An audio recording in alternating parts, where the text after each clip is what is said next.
दोस्तों, मध्य प्रदेश वन विभाग और जेल विभाग भर्ती को लेकर मार्केट में काफी सारी अफवाहें फैली हुई हैं।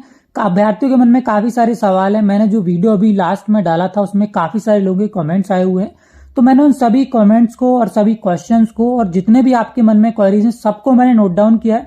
उन सब पर मैंने रिसर्च की है। उसके बाद मैं अब यहाँ पर आपको एक एक सवालों के एकदम बारीकी से आपको जवाब दूंगा। जो भी आपके मन में डाउट होंगे, जो भी यहाँ पर दुविधा चल रही है, सब कुछ यहाँ पर क्लियर होने वाली है। और पूरी की पूरी जानकारी यहाँ पर मैंने ईएसबी के ऑफिशियल नोटिफिकेशन से निकाली हुई है और मैं सबका आपको एक एक करके यहाँ पर प्रूफ दिखाऊंगा। जितने भी आपके सवाल हैं, जितने भी अहम सवाल हैं, सबका आपको इस वीडियो को देखने के बाद आंसर मिल जाएगा और आपके जो भी डाउट्स होंगे वो सब यहाँ पर आपके क्लियर हो जाएंगे। तो दोस्तों, सबसे पहला सवाल जो कि लोगों के मन में सबसे बड़ी दुविधा का कारण बना हुआ है और वो है वन रक्षक की पोस्ट का। क्योंकि वन रक्षक की पोस्ट के लिए आपको कितने जिलों का चयन करना है, आप एक ही जिले का चयन कर सकते हैं या फिर एक से ज्यादा जिले का चयन कर सकते हैं, इसको लेकर काफी सारे लोगों ने तर्क दिए हुए हैं। कोई बोल रहा है एक से ज्यादा जिलों का चयन कर सकते हैं या फिर कोई बोल रहा है कि केवल एक ही जिले का चयन करना है। तो देखिए, यहाँ पर अभी आपको किसी की बात नहीं मानना है। मैं यहाँ पर आपको लाइव प्रूफ दिखाता हूँ वन रक्षक की पोस्ट के लिए आप कितने जिलों का चयन कर सकते हैं। तो ये है उसका ऑफिशियल नोटिफिकेशन और मैंने यहाँ पर इसकी वेबसाइट भी ओपन कर रखी है, इसका फॉर्म भी ओपन कर रखा है और इसका ऑफिशियल नोटिफिकेशन भी ओपन कर रखा है। तो यहाँ पर जब इसका फॉर्म भरते हैं तो यहाँ पर देखिए आपके सामने वन रक्षक की पोस्ट के लिए सभी जिले यहाँ पर ओपन होकर आ रहे हैं। तो अब यहाँ पर सभी जिले ओपन होकर आ रहे हैं, तो क्या आपको सभी जिलों का चयन करना है या फिर केवल एक ही जिलों का चयन करना है? अगर एक ही जिले का चयन करना है तो ये सभी जिले यहाँ पर ओपन होकर क्यों आ रहे हैं? तो ये सबसे बड़ी यहाँ पर मिस्टेक है व्यापम की। अगर उसको एक ही जिले का चयन कराना था तो ये सारे ऑप्शन देने की जरूरत ही नहीं है। यहाँ पर आप ऑप्शन दे देते हैं, आप अपना जिला यहाँ से चयन कर सकते हैं। उसके बाद आपको इतने सारे पोस्ट कोड देने की क्या जरूरत है? यहाँ पर जब आपको एक ही पोस्ट का चयन करना है, एक ही आपको जिले का चयन करना है, तो इतने सारे यहाँ पर ऑप्शन देने की जरूरत नहीं है। तो इसका आंसर ढूंढने के लिए यहाँ पर इसके ऑफिशियल नोटिफिकेशन पर हम आएंगे और यहाँ पर हम चलेंगे पेज नंबर 12 पर। तो पेज नंबर 12 पर यहाँ पर देखिए क्लियरली मेंशन है, ईएसबी की ओर से जानकारी दी गई है कि वन रक्षक का पद जिला कैडर का पद है अथवा मेरिट सूची जिलेवार वरीयता क्रम में बनाई जाएगी। ये तो ठीक है।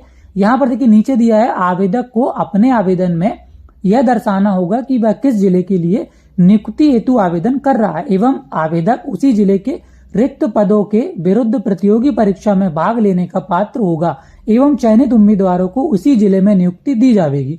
एक से अधिक जिले के लिए आवेदन करने पर ऐसे आवेदन अमान्य कर दिए जाएंगे। अमान्य कर दिए जाएंगे मतलब अगर आप एक से ज्यादा जिलों का चयन करते हैं तो आपका एप्लीकेशन रिजेक्ट हो जाएगा। यहाँ पर क्लियरली मेंशन है। इसका केवल एक ही मतलब होता है कि आपको यहाँ पर जब आप पोस्ट प्रेफरेंस देंगे तो वन रक्षक की पोस्ट के लिए केवल और केवल एक ही जिले का चयन करना है। और ये जो जानकारी है ये ईएसबी की ऑफिशियल नोटिफिकेशन में क्लियरली यहाँ पर मेंशन है। फिर भी इसको लेकर काफी सारे यहाँ पर डाउट हैं। कई लोग बोल रहे हैं एक से ज्यादा जिलों का चयन कर सकते हैं, तो उसका आधार क्या है वो भी मैं आपको एक बार दिखा देता हूँ। तो यहाँ पर देखिए मैंने आपको एक स्क्रीनशॉट यहाँ पर लगाया हुआ है और ये स्क्रीनशॉट किसके द्वारा ये जानकारी दी गई वो भी मैं आपको बताऊंगा। पहले मैं इसको आपको पढ़ के दिखाता हूँ।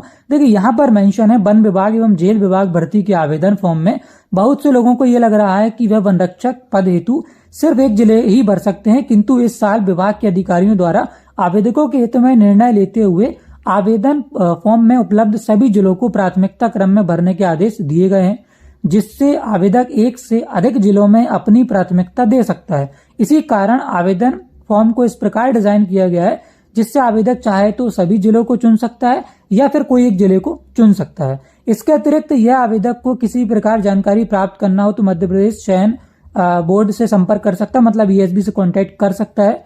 और उसके अलावा यहाँ दिया हुआ है कि बोर्ड द्वारा जल्द ही इसका स्पष्टीकरण पोर्टल पर अपलोड किया जाएगा। हालांकि यहाँ पर मैंने ईएसबी से कॉन्टेक्ट करने की कोशिश की थी लेकिन यहाँ पर किसी ने कॉल रिसीव ही नहीं किया। उसके बाद यहाँ पर ये जो जानकारी दी गई है, इसकी ये जानकारी मैंने आपको जो स्क्रीनशॉट यहाँ पर लगाया हुआ है, ये दरअसल एमपी ऑनलाइन के जिला लेवल के जो अधीक्षक हैं, यहाँ पर डिस्ट्रिक्ट मैनेजर हैं जो, उनके द्वारा ये जानकारी दी गई है और उनके द्वारा यूट्यूब पर इसका एक वीडियो भी डाला गया है जिसमें उन्होंने सभी कियोस्क को ये जानकारी देते हुए बोला है कि आप एक से ज्यादा जिलों का चयन कर सकते हैं। मतलब एमपी ऑनलाइन के पास पूरी जानकारी है ईएसबी की ओर से कि जल्दी इसको लेकर अपडेट किया जाएगा। मतलब यहाँ पर आप एक से ज्यादा जिलों का चयन कर सकते हैं क्योंकि इस तरह से यहाँ पर फॉर्म को डिजाइन किया गया है। तो सिंपल सी बात है कि यहाँ पर फिलहाल इसका जो नोटिफिकेशन है वो ये बोल रहा है केवल एक ही जिले का चयन करना है, लेकिन ये जानकारी आपको अभी तक किसी ने नहीं दी होगी कि इसको लेकर परिवर्तन किया जा सकता है और यहाँ पर यह आदेश कभी भी आ सकता है कि आप एक से ज्यादा जिलों का चयन कर सकते हैं। तो कंक्लूजन दोस्तों केवल इतना सा है कि अभी फिलहाल आप एक ही जिले का चयन कर सकते हैं। अगर आपको जल्दी है फॉर्म भरने की तो आप अभी फॉर्म भर देंगे, लेकिन आपको एक ही जिले का चयन करना है क्योंकि व्यापम का कोई भी भरोसा नहीं है। लेकिन अगर इसको लेकर कोई भी अपडेशन आता है तो आप इसमें करेक्शन कर पाएंगे। और अगर अभी आप आवेदन नहीं कर रहे हैं तो आप 1-2 दिन वेट करें, उसके बाद ही आप आवेदन करें, क्योंकि हो सकता है कोई भी यहाँ पर अपडेशन आता है तो उसके अकॉर्डिंग फिर आप इसको फिल कर सकते हैं। क्योंकि अगर आप इसमें करेक्शन करवाएंगे तो इसके लिए आपको अलग से 60 रुपए का चार्ज पे करना होगा। तो इससे बेटर है कि आप 1 या 2 दिन वेट कर लें। अगर कोई भी अपडेशन नहीं आता तो फिर आप इसके लिए अप्लाई कर सकते हैं। और सुनने में तो दोस्तों ये भी आ रहा है कि आप एक से ज्यादा जिलों का चयन कर सकते हैं, लेकिन जब तक इसका ऑफिशियल नोटिफिकेशन नहीं आ जाता है तब तक आपको एक से ज्यादा जिलों का चयन नहीं करना है। और यहाँ पर ये जानकारी दी गई है एक जिले के प्राथमिकता देने के लिए, तो आपके अभी आपको इसके हिसाब से ही चलना है, आपको किसी अन्य आदेश के हिसाब से नहीं चलना है। जो भी यहाँ पर अभी भविष्य में जो भी 1-2 दिन के अंदर अपडेशन यहाँ पर आएगा वो अभी बात की बात है, लेकिन अभी फिलहाल यहाँ पर आपको एक ही जिले का चयन करना है अगर आप आवेदन कर रहे हैं तो ये तो मैंने आपको बता दिया पहले सवाल का जवाब। उसके बाद हम दूसरे सवाल में बात करते हैं आपको कितने आवेदन देना है। मतलब क्या यहाँ पर आप वन विभाग के अंतर्गत वन रक्षक, क्षेत्र रक्षक और जेल विभाग के अंतर्गत जेल प्रहरी और सहायक जेल अधीक्षक के पद के लिए अलग अलग आवेदन करना है या फिर एक ही आवेदन करना है। तो देखिए ये सिंपल सा पॉइंट है, यहाँ पर आपको इसके लिए अलग अलग आवेदन करने की जरूरत नहीं है। इसका भी प्रूफ मैं आपको दिखा देता हूँ। इसके लिए हम चलते हैं पेज नंबर 62 पर। इसके यहाँ पर देखिए आपको स्पष्ट यहाँ पर दिया गया है आवेदक को विभिन्न पदों हेतु एक ही आवेदन प्रस्तुत करना अनिवार्य है। यहाँ पर यह भी क्लियरली मेंशन है कि आपको एक ही आवेदन में आप जितने चाहे यहाँ पर पद डाल सकते हैं। वन रक्षक का पोस्ट यहाँ से आप सिलेक्ट कर सकते हैं। उसके अलावा यहाँ पर आप नीचे क्षेत्र रक्षक और जेल प्रहरी और सहायक जेल अधीक्षक का पद भी यहाँ चयन कर सकते हैं अगर आप इसके लिए एलिजिबल हैं तो। मतलब इसके लिए आपको अलग अलग आवेदन देने की जरूरत नहीं है, आप एक सिंगल एप्लीकेशन में सभी पोस्ट के लिए अप्लाई कर सकते हैं। और अगर आप नया आवेदन देते भी हैं तो ऐसी कंडीशन में आपका जो पुराना आवेदन है वो ऑटोमेटिक रिजेक्ट हो जाएगा, निरस्त हो जाएगा। तो ऐसी गलती आपको नहीं करना है। उसके बाद चलते हैं हम अगले क्वेश्चन की ओर। तीसरा क्वेश्चन है क्या कट ऑफ यहाँ पर अलग अलग जिले का अलग अलग कट ऑफ जाएगा। तो इसका भी आंसर आपको इसको नोटिफिकेशन में मिल जाएगा। पेज नंबर 12 में यहाँ पर हम वापस आ जाएंगे। यहाँ पर देखिए दिया गया है वन रक्षक का पद जिला कैडर का पद है अथवा मेरिट सूची जिलेवार वरीयता क्रम में बनाई जाएगी। तो ये यहाँ पर स्पष्ट किया गया है कि यहाँ पर जो भी मेरिट सूची आएगी वो जिस जिले के लिए आप अप्लाई करेंगे, जितनी यहाँ पर वैकेंसी होगी वो उस जिले के अकॉर्डिंग यहाँ पर जो भी मेरिट लिस्ट है वो तैयार की जाएगी। तो अलग अलग यहाँ पर डिस्ट्रिक्ट वाइज की जो मेरिट लिस्ट है वो तैयार की जाएगी। तो ये भी मैंने आपको बता दिया। नेक्स्ट क्वेश्चन हम देखते हैं। काफी सारे लोगों का यहाँ पर कमेंट आया हुआ क्या वो केवल 10वीं बेस से भी इसके लिए आवेदन दे सकते हैं। मतलब क्या अगर वो 10वीं पास हैं तो इस फॉर्म को भर सकते हैं।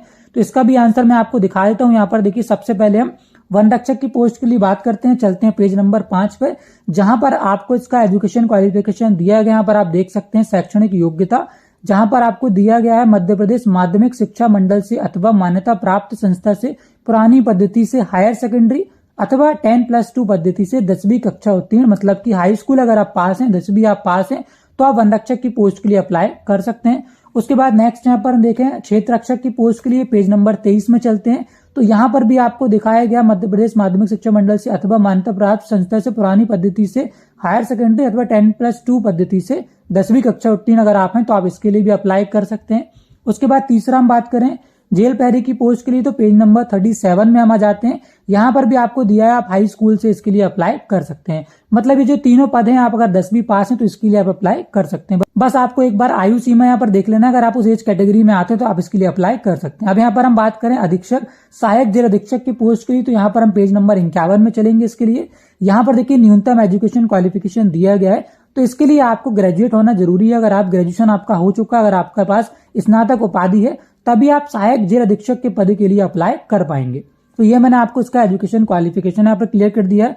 अब नेक्स्ट क्वेश्चन है हमारे पास क्या अन्य राज्य के कैंडिडेट्स के लिए अप्लाई कर सकते हैं। तो इसका भी आंसर आपको मिल जाएगा इसके ऑफिशियल नोटिफिकेशन में। पेज नंबर 52 हम यहाँ पर ओपन कर लेते हैं, जहां पर आपको देखिए नागरिकता एवं स्थायी निवासी के संबंध में आपको जानकारी दी गई है। आप भारत के नागरिक हों, उसके अलावा आप नेपाल के नागरिक हों, उसके अलावा यहाँ पर देखिए नीचे आपको दिया गया है ऐसे अभ्यर्थी जो मध्य प्रदेश के स्थायी निवासी नहीं है, सिर्फ अनारक्षित नेल ओपन के अंतर्गत रिक्त पदों हेतु अपना आवेदन प्रस्तुत कर सकते हैं। ऐसे आवेदकों को आरक्षण अथवा आयु सीमा में छूट नहीं मिलेगी। मतलब कोई भी रिजर्वेशन तो यहाँ पर नहीं मिलेगा, लेकिन हाँ अगर आप अन्य राज्य के भी छात्र हैं तो भी आप इसके लिए अप्लाई कर सकते हैं। बस ऐसी कंडीशन में आपको इस बात का ध्यान रखना है कि आपके पास रोजगार पंजीयन होना चाहिए। मध्य प्रदेश राज्य के रोजगार कार्यालय में जीवित रोजगार पंजीयन आपके पास होना चाहिए, तभी आप इसके लिए अप्लाई कर पाएंगे। अच्छा, अगला जो हमारा क्वेश्चन है वो हमारे पुराने क्वेश्चन को रिलेट करता है, जो कि है फॉर्म अगर आपने भर दिया है तो आपको क्या करना है। इस टाइप से भी काफी सारे मेरे पास कमेंट्स आए हुए हैं। अगर आपने फॉर्म भर दिया है तो ऐसी कंडीशन में आप क्या कर सकते हैं, आपके पास क्या सॉल्यूशन है। अगर आपने एक से ज्यादा जेलों का चयन कर दिया है तो फिर आप क्या करेंगे। देखिए, सिंपल सा आपके पास आंसर, मेरे पास आंसर है कि अगर आपने इसके लिए ऑलरेडी अप्लाई कर दिया है तो ऐसी कंडीशन में आपको घबराने की या फिर चिंता करने की कोई भी जरूरत नहीं है। आपको यहाँ पर ईएसबी की ओर से अलग से समय दिया जाएगा इसमें करेक्शन करने के लिए, इसमें अपडेशन करने के लिए। तो आप इसमें सुधार कर सकते हैं। अगर आपने एक से ज्यादा जेलों का चयन किया हुआ है तो उसमें आप करेक्शन कर पाएंगे। उसमें आपको 60 रुपए का चार्ज लगता है। ईएसबी की ओर से इसके लिए आपको टाइम दिया जाएगा, तो वहां पर जाकर आप एक ही जिले का चयन कर पाएंगे। और अगर एक से ज्यादा जेलों को चयन करने का आदेश आता है तो फिर तो आपको करेक्शन करने की जरूरत ही नहीं है, इसलिए आप थोड़ा सा इंतजार करें। अगर आपको यहाँ पर किसी भी तरह का नोटिस आता है तो आपको अपडेशन करवाने की जरूरत नहीं पड़ेगी। तो यहाँ पर आप वेट करें, जैसे ही कोई भी नोटिस आता है उसके बाद ही यहाँ पर आप करेक्शन और अपडेशन का यहाँ पर कार्यवाही आगे बढ़ाएं। अब यहाँ पर हम चलते हैं अगले सवाल पे। काफी सारे लोगों ने ये मुझसे पूछा है कि इसमें सैलरी कितनी रहेगी अलग अलग पोस्ट के लिए। तो सबसे पहले यहाँ पर हम वन रक्षक की पोस्ट के लिए देखते हैं, पेज नंबर 5 में चलते हैं। तो यहाँ पर देखिए आपको 19,500 से 62,000 रुपए सैलरी दी गई है। तो यहाँ पर इसका जो मैंने पे मैट्रिक्स एमपी का वो ओपन किया हुआ है। तो यहाँ पर देखिए आपकी जो सैलरी है 19,500 से 62,000 रुपए। तो 19,500 का देखिए आपका यहाँ पर आता है लेवल 4 में, मतलब इसका जो पे बैंड है 5200 से 20,200 रुपए है। लेवल 4 का यहाँ पर आपको सैलरी मिलने वाली है, मतलब 19,500 से आपकी जो मैक्सिमम सैलरी रहेगी वो 62,000 रुपए रहेगी। तो लेवल 4 की यहाँ पर आपको यहाँ पर सैलरी मिलने वाली है। उसके बाद हम बात करें क्षेत्र रक्षक की पोस्ट के लिए। तो यहाँ पर देखिए क्षेत्र रक्षक के लिए भी लेवल 4 की वैकेंसी 19,500 से 62,000 यहाँ पर आपकी सैलरी रहेगी। उसके बाद हम जेल प्रहरी की पोस्ट के लिए बात कर लें तो यहाँ पर कितनी सैलरी रहने वाली, तो वो भी मैं यहाँ पर आपको एक बार दिखा देता हूँ। तो यहाँ पर देखिए नीचे दिया गया है, आपको यहाँ पर पे बैंड दिया गया है 5200 से 20,200, जैसे कि मैंने अभी आपको दोनों पोस्ट के ऊपर बताया। तो यहाँ पर आपको पे बैंड दिया गया है 1900 ग्रेड पे की वैकेंसी है। लेवल 4 की यहाँ पर आपको सैलरी मिलेगी 19,500 से 62,000। यहाँ पर देखिए आपको लेवल भी दे दिया गया है। तो यहाँ पर ये जो तीनों पोस्ट है इन तीनों के लिए यहाँ पर जो सैलरी है आपकी सेम रहने वाली है। उसके बाद सबसे लास्ट यहाँ पर हम बात कर लें सहायक जिला अधीक्षक की पोस्ट के लिए। तो इसके लिए हम चलेंगे पेज नंबर 50 में। यहाँ पर मैं आपको इसकी सैलरी दिखा देता हूँ। तो पेज नंबर 50 में आप आ जाएंगे तो यहाँ पर देखिए इसकी सैलरी दी गई है 36,200 से 1,14,800 रुपए। तो यहाँ पर आप देख सकते हैं 36,200 रुपए आपका कहाँ पे आता है, लेवल 9 की यहाँ पर आपको सैलरी मिलने वाली है। 36,200 रुपए यहाँ पर आपकी सैलरी रहेगी कम से कम।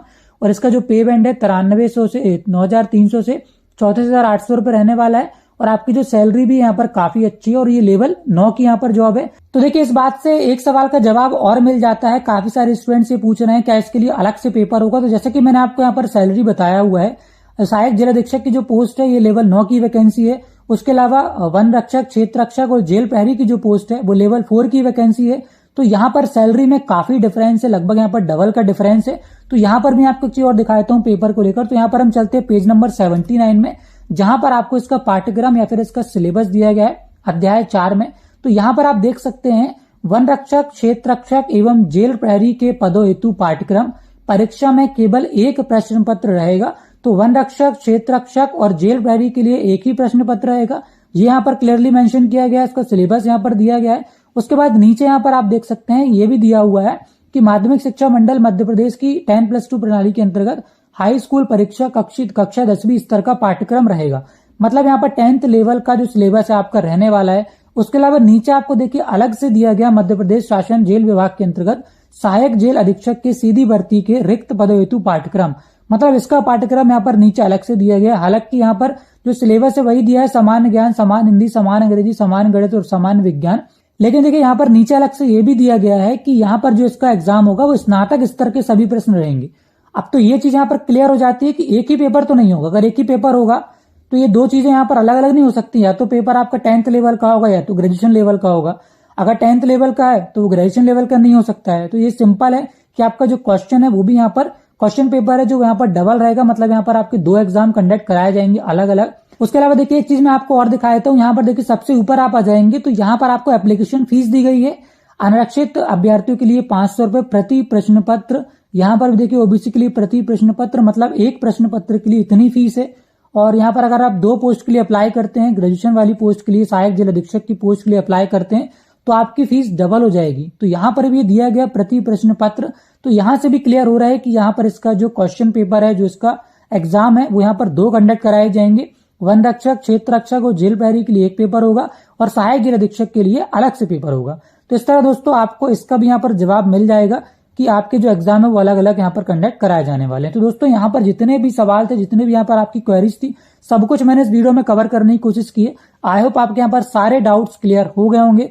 अभी भी कोई सवाल है, कुछ आप पूछना चाहते हैं, कुछ आप बताना चाहते हैं तो आप मुझे कमेंट करके बता सकते हैं। फिलहाल दोस्तों इस वीडियो में इतना ही। वीडियो अगर आपके काम आई हो, वीडियो आपको हेल्पफुल लगा हो तो लाइक करना मत भूलिएगा। चैनल पर अगर पहली बार आ रहे हैं और आगे भी ऐसे ही इन्फॉर्मेटिव वीडियोस देखना चाहते हैं तो चैनल को सब्सक्राइब करके बेल आइकन को प्रेस कर दीजिएगा कि ऐसे इन्फॉर्मेटिव वीडियोस मैं अपने चैनल पर लेकर आता रहता हूँ। फिलहाल के दोस्तों मैं अंकुर चलता हूँ। आप लोगों से फिर मुलाकात होगी ऐसे ही किसी इन्फॉर्मेटिव वीडियो में। Thanks for watching this video.